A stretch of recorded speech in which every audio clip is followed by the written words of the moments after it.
శివలింగాన్ని మీకు చెరులో పారేశాడు. ఇంకా గుడి మీద కూడా వస్తాడు. ఎక్కడొస్తాడు? జటాధర స్వామి శపించాడు కదా, జారిపోయి ఉంటాడు. రామున్న మొండివాడు పాపారావు. శాపాలకు తాపాలకు లొంగిటోడు కాదు, వస్తాడు. అతను వచ్చే లోపే పొలం ఆక్రమించుకోకుండా, దేవళం కూలగొట్టకుండా ఏదో ఆలోచించాలా.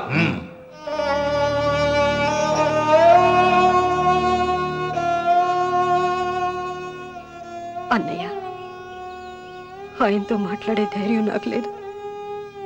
నువ్వైనా మాట్లాడి మళ్ళీ శివలింగాన్ని ఇక్కడ ప్రతిష్ఠించమని చెప్పు. వాడిని గురించి నాకంటే నీకే బాగా తెలుసమ్మా. వాడు నా మాట వింటాం. నాకు భయంగా ఉందన్నయ్య. ఆపద ఏ వైపు నుంచి వస్తుందో ఏమిటో.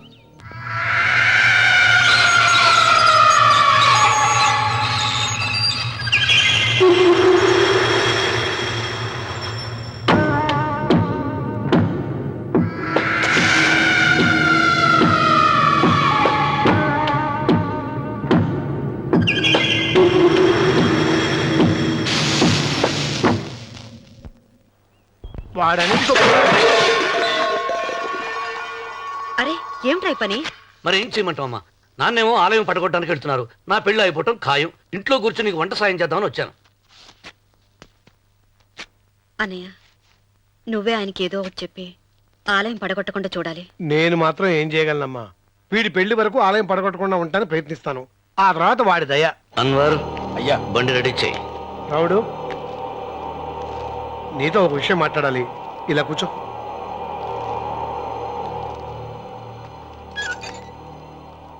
ఆలయం విషయంలో నీ పంత మానుకోవా?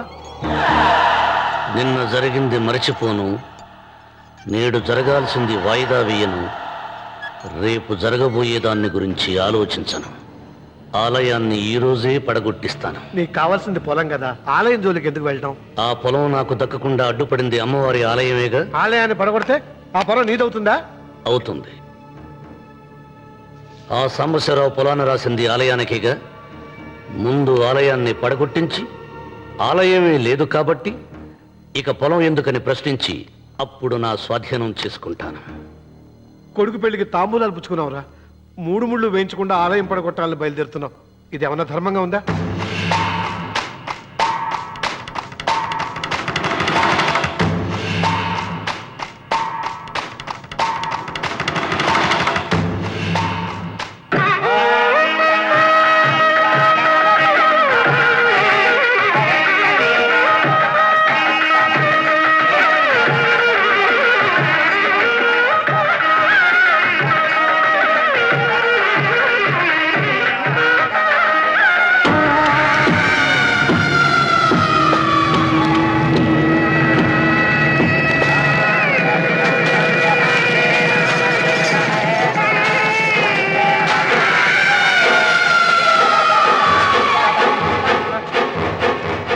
శుభమస్తు.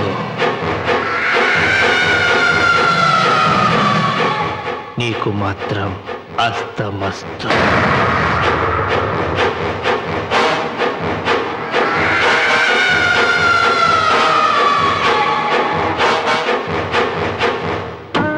పెళ్లి కూతురు కంటే నువ్వే అందంగా ఉన్నావు.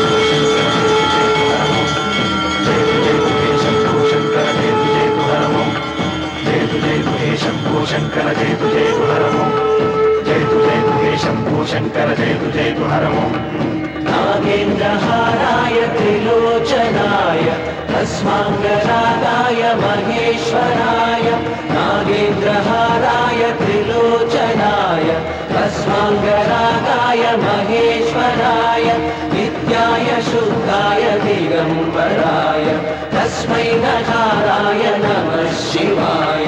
जय तु शम्भो शङ्कर जय तु हर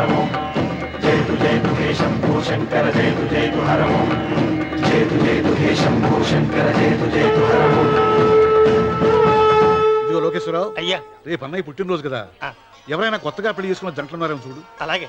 ఆగండి, నేను చెప్పేది వినండి.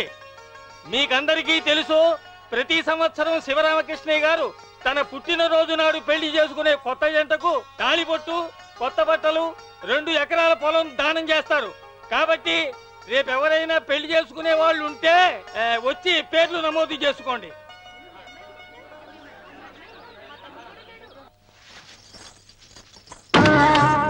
పర్వాలేదులే, భగవంతుడు చల్లగా చూసుంటే శోభనం గదిలో నీ కొంగుముడి విప్పాల్సిన వాణ్ణి. డబ్బుందని రామనని పెళ్లి చేసుకున్నావు కదా. భిక్షపతి, నేను నీ వదిన్ని. కళ్ళు పోతాయా? పోనీ, నిన్ను అనుభవించాక కళ్ళేమిటి? ప్రాణం పోయినా పర్వాలేదు. నోర్మి. ఏంట్రా, ఏం చేస్తున్నావు ఇక్కడ? ఏం లేదు నాన్న, పాలేమన్నా ఉంటే ఒక బిందెడివ్వు, నేను కూడా శివలింగం మీద పోస్తాను అంటే నోర్మి అంటుంది. మూసా పోస్తాను వదినా. ఏమా, వాడేమన్నా వాగాడా?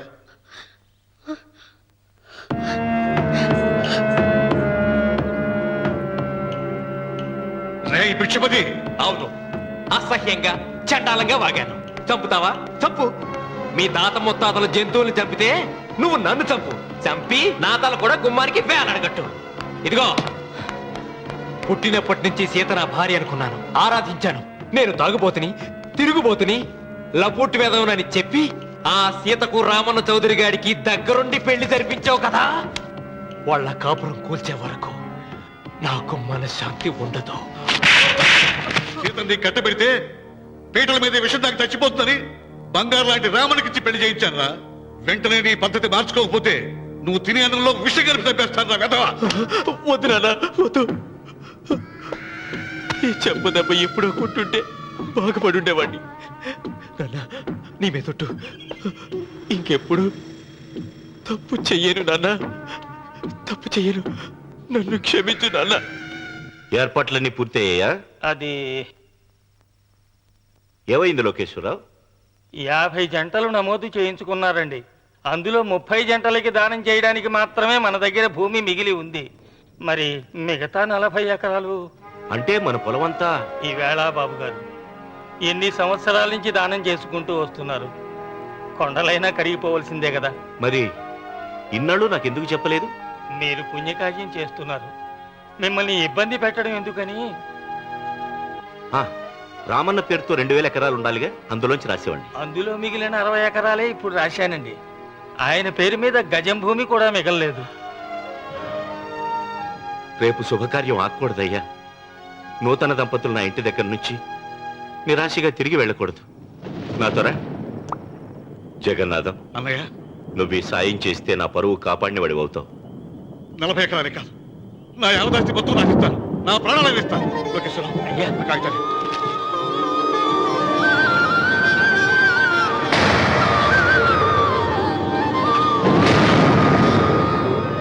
మీ కుటుంబం 10 కాళ్ళ పాటు చల్లగా ఉండాలయ్యా.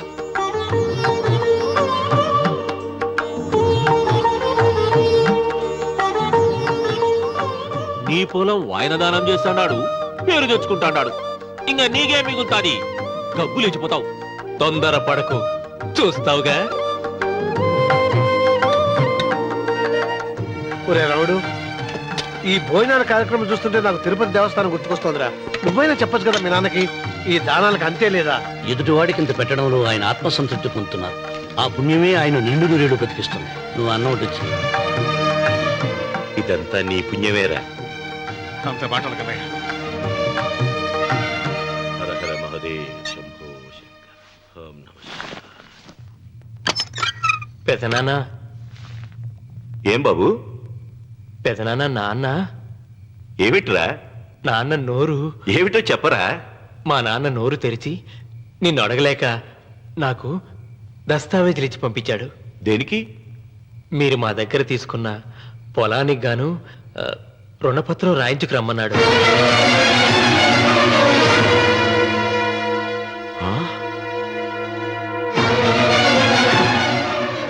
నా తమ్ముడు రుణపత్రం అడిగాడు. అయ్యో, సంతకం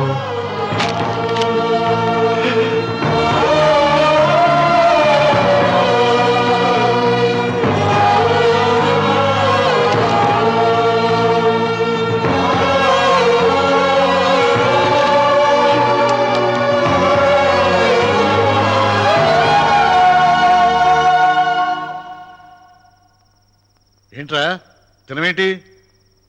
ఓహో, అన్నంలో విషం కలిపి చంపుతున్నానని భయపడి చస్తున్నావా?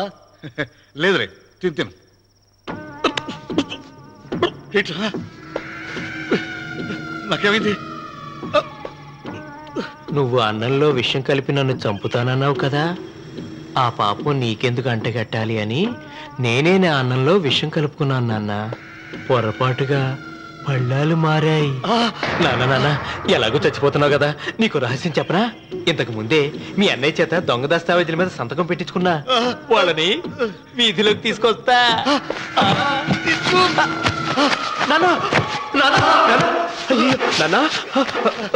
ఈయనతో నీకు చెప్పాక నేను ఎందుకు బతికిస్తాను? నాన్న చిన్నప్పుడు నీ గుండెల మీద ఆడుకుంటే తెగ ఆనందపడేవాడు కదా, పోయేటప్పుడు కూడా ఆడుకుంటా ఆనందపడే. చల్ చల్ గుర్రం చలాకి గుర్రం, చల్ చల్ గుర్రం చలాకి గుర్రం, చల్ చల్ గుర్రం చలాకి గుర్రం, చల్ చల్. నాన్న అయ్యో,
తొందరగా పోయినట్రా.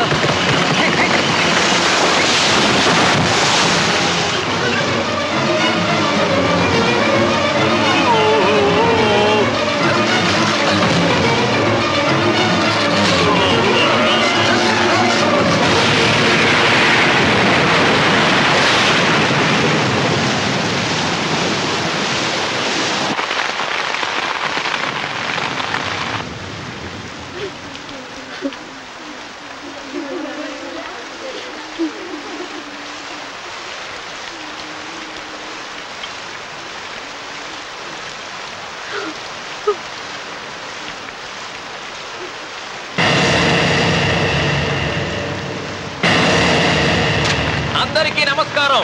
ఇది మా పెదనాన్న సంతకం పెట్టిన దస్తావేజు. అక్కడ మా నాన్న లేడు, ఇక్కడ మా పెదనాన్న లేడు. కానీ మా పెదనాన్న మా నాన్న దగ్గర 50 లక్షల డబ్బు, 40 ఎకరాల పొలం తీసుకున్నాడు. ఏ లోకేశ్వరరావు చెప్పు. అవునండి, నేను సాక్షి సంతకం చేశాను. ఈ అప్పు ఎలా తీరుతుందో ఆ ధర్మాత్ముడి సేవ అక్కడి నుంచి తీసేలోపు చెప్తే బాగుంటుంది. భిక్షపతి మతుందా నీకు? ఇదేనా అడిగే సమయం? ఆయన తగలబడిపోతే ఆయనతో పాటు ఈ నిజం తగలబడిపోతుంది. మా అన్నయ్య ఆ ధర్మాత్ముడు రక్తం పంచుకు పుట్టాడు. ఏమయ్యా లోకేశ్వరరావు, మా అన్నయ్యకి మిగిలిన ఆస్తి ఏమిటి? ఈ ఇల్లు తప్ప ఏమీ మిగలలేదండి. సరే, 40 ఎకరాల కింద ఈ ఇల్లు పెట్టుకుంటాను. మిగతా 50 లక్షలు ఎలా ఇస్తావన్నయ్యా? ఏంటో నువ్వు మాట్లాడేది? మా రావుని ఒట్టి చేతులతో నడ్రోడ్డు మీద నిలబెడతావా? సరే, డబ్బు వద్దు, పొలం వద్దు, ఒక్కటిస్తే చాలు. ఏంటది? అది సీత దగ్గరుంది. అది ఇస్తే 50 లక్షల బాకీ రద్దు చేసుకుంటా. సీతారత్నం పుట్టింటి వాళ్ళు పెట్టిన 7 వారాల నగలున్నాయి. అవన్నీ నాకు ఇచ్చేస్తే నేను సరిపెట్టుకుంటాను.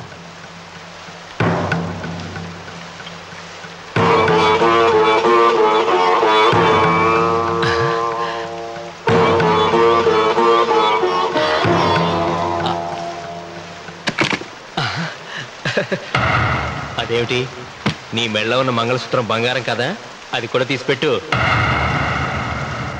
అన్నయ్య తీసేమని చెప్పు.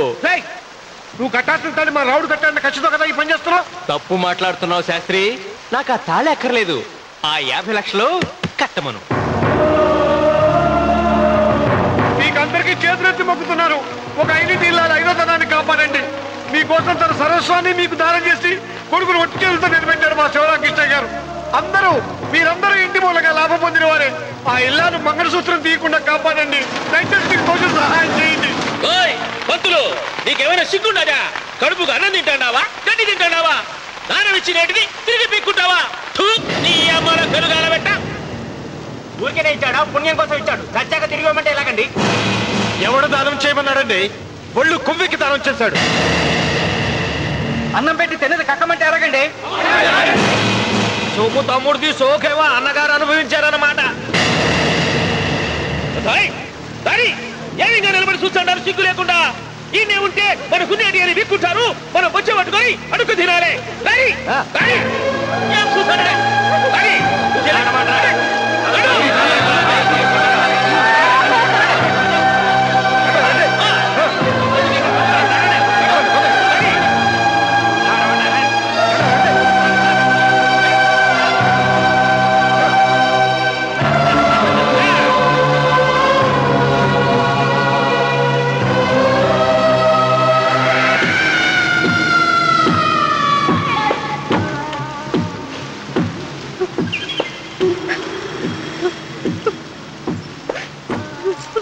అమ్మ సీత,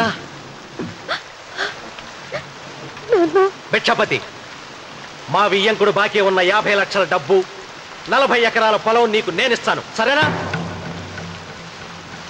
సరే.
దేవుడా?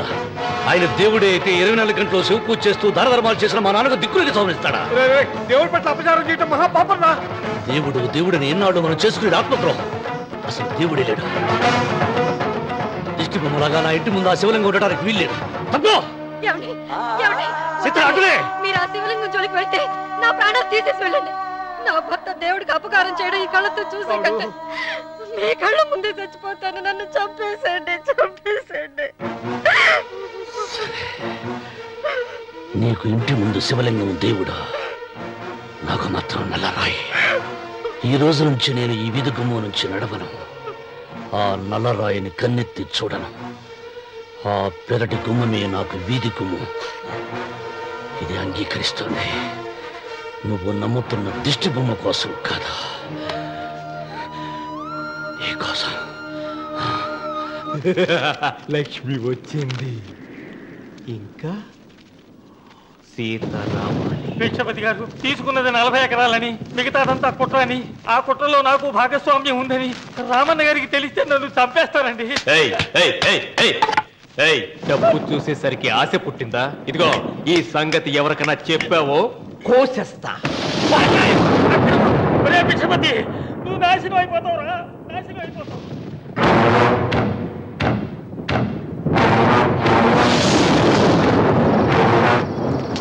ఇంత రాత్రి పూట ఎక్కడికి వెళ్తావు నాయన? నీకు తెలీదమ్మా, తెల్లారేలోగా ఊరు వదిలి పారిపోకపోతే ఆ భిక్షపతి మనల్ని చంపేస్తాడమ్మా. తొందరగా పద, తొందరగా పద. ఊరుదిలి పారిపోతున్నావా లోకేశ్వరరావు? అది నాకంతా తెలుసు. అయ్యా, అయ్యా, అయ్యా, నీకు ద్రోహం చేశాను, నన్ను క్షమించండి అయ్యా. నేను క్షమిస్తా, మరి భిక్షపతి వదలొద్దు. నీకు ఉపాయం చెబుతా. అన్వర్, నీ ప్రాణాలకు భిక్షపతి మూలంగా ప్రమాదం ఉందని నీ చేతులతో నువ్వే రాశావు. నేను కాపాడతాను. దాన్ని జాగ్రత్తగా మడిచి నీ జేబులో పెట్టుకో. అర్థం కాలేదా? నీ ప్రాణాలను నా చేతుల్లో పెట్టావుగా. మీ అమ్మను జాగ్రత్తగా ఇంటికి తీసుకుని వెళ్ళు. వెళ్ళు. వస్తాం బాబు. పదమ్మా, పద.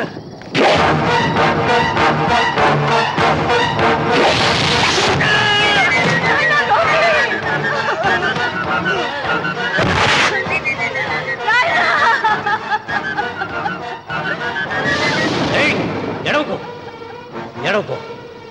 కన్నీళ్లు పెట్టేంత గొప్ప చరిత్ర కలిగిన వాడు కాదే నీ కొడుకు. అన్నం పెట్టిన మా నాన్న చావు కారణమైన వాడు. నీ కొడుకుని భిక్షపతి చంపాడని పోలీసులకు చెప్పాలి.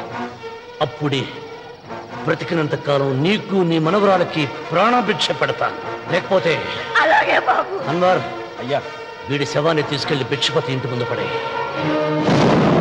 రాముడు, నువ్వు శ్రీరామచంద్రుడు లాంటి వాడిరా. ఇలాంటి హత్యలు చే. మా నాన్న పెట్టిన పేరు రామన్న, కానీ ఈ రోజు నుంచి నా పేరు రావణ. ఆయన మూలంగా దానాలు పొంది, భూదానాలు పొంది, అన్నదానాలు పొంది, ఆయన కన్ను మూసిన రోజు కన్నీటి విట్కోలు చెప్పలేకపోయిన ప్రతి వాడి బ్రతుకు కన్నీటి పాలు చేస్తా.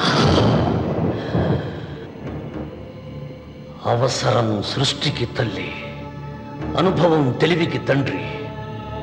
ఇది నా తండ్రి చావు నాకు నేర్పిన గుణపాఠం. వెంకట, ఆయన దానం చేసిన వేలాది ఎకరాలు తిరిగి తెస్తాను. సూది మన మోపినంత నేల కూడా వదలను. అప్పటి వరకు మా నాన్న మొరతాడి నా మెడతాడు. ఏమిటిది? నన్ను ఎందుకు అరెస్ట్ చేస్తున్నారు? లోకేశ్వరను చంపినందుకు అరెస్ట్ చేస్తున్నాం. నేను అతను తప్పుడు పెట్టి అతని స్వహస్తాలతో రాసిన ఉత్తరం. దీనికి అతని తల్లే సాక్ష్యం.